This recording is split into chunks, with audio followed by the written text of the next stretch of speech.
Hello မင်္ဂလာပါခင်ဗျာဒီကကြတော့ကျွန်တော်တို့ Honda Insight ကို2000တောင်း modify တော်တော်လေးကောင်းတဲ့ modify တော်တော်လေးရှားတယ်တော်တော်လေးရှားတယ်အင်ဂျင်ပိုင်းစတော်တော်ရှားတယ်เนาะဒီကောင်ရှေ့ပိုင်းလေးကျွန်တော်ပြထားတော့လို့နည်းနည်းလေးဟိုကတော့ရှိတယ်ဒါပေမဲ့နည်းလေးတော့ရှိတယ်ဟုတ်ကဲ့အလွိုင်းကစတော်တော်လေးမိုက်တယ်အလွိုင်းလေးတော်တော်လေးလည်းကောင်းတယ်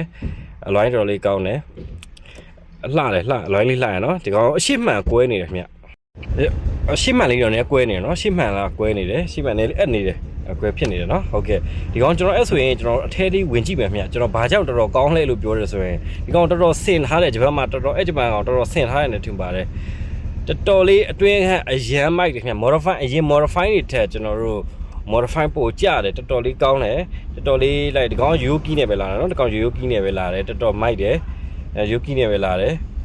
ဒီကောင်3,000ဝန်းကျင်ပဲရှိတယ်3,000ဝန်းကျင်ပဲရှိတယ်เนาะဒီကောင်3,000ဝန်းကျင်ပဲရှိတယ်ကျွန်တော်တို့ဒီမှာသူ့အတူဘေးထဲမှာပါတဲ့လုံးဝเนาะ modify တာလုံးဝအစ်စ်ပုံစံနေเนาะတေချာပြန်လုပ်ထားတာတေချာပြန်လုပ်ထားတာဒီကောင်က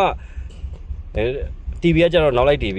ဟုတ်ကဲ့ဒီကောင်ကျတော့ကျွန်တော်တို့ memory เนาะ auto မဟုတ်ဘူးเนาะဟုတ်ကဲ့ဒီကောင် memory ဒီကောင် memory လောက်ထားတယ်ဒီကောင် memory လောက်ထားတာဟုတ်ကဲ့ဒီကောင်သူ့ cloud တွေကတော်တော်များများပါတယ်เนาะ cloud တွေကတော်တော်များများပါတယ်ထိုင်ကတော့လေတာမဟုတ်ရိုးပဲယူလေးပဲเนาะဟုတ်ကဲ့ခင်ဗျပြကြည့်ရခလုတ်တွေပါတယ်ဟုတ်ကဲ့အဲ့ဆိုကျွန်တော်တို့နောက်ခန်းလေးနဲ့ဝင်ကြည့်မယ်เนาะ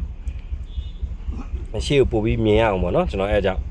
ဟုတ်ကဲ့နောက်ကနေဝင်ကြည့်လိုက်ပြီးဆိုရင်ကျွန်တော်တို့အရှိမှာဘယ်လိုမြင်ရမလဲဆိုတော့အရှိခလုတ်လေးတွေသိတယ်မလားအဲ့ခလုတ်လေးကျွန်တော်တို့ need for speed မှာတော့ကျွန်တော် nitro ထုတ်လို့ရတဲ့ပုံစံ speed လေးတွေနဲ့အရန်မိုက်ပါတယ်အိတ်ဇောတန်တော်တော်ကောင်းနေတာတော်တော်လေးမိုက်တယ်ကျွန်တော်အိတ်ဇောဖွင့်ကြည့်တာတော်တော်မိုက်နေတာဟုတ်ကဲ့သူမီးနေနဲ့မီးတွေတော်တော်မိုက်တယ်ခင်ဗျာเนาะသူရဲ့ကွေလေးရတယ်တော်တော်မိုက်တယ်အလွိုင်းလေးတော်တော်မိုက်တယ်နော်ဟုတ်ကဲ့ကျွန်တော်နောက်ဖုန်းလေးဖွင့်ကြည့်မယ်ခင်ဗျနော်ဟုတ်ကဲ့ခင်ဗျဒီနောက်ဖုန်းလေးဖွင့်ပြတာပါခင်ဗျဟုတ်ကဲ့ဒါကြတော့ကျွန်တော်တို့Honda Insight 2010ပါခင်ဗျကျေးဇူးတင်ပါတယ်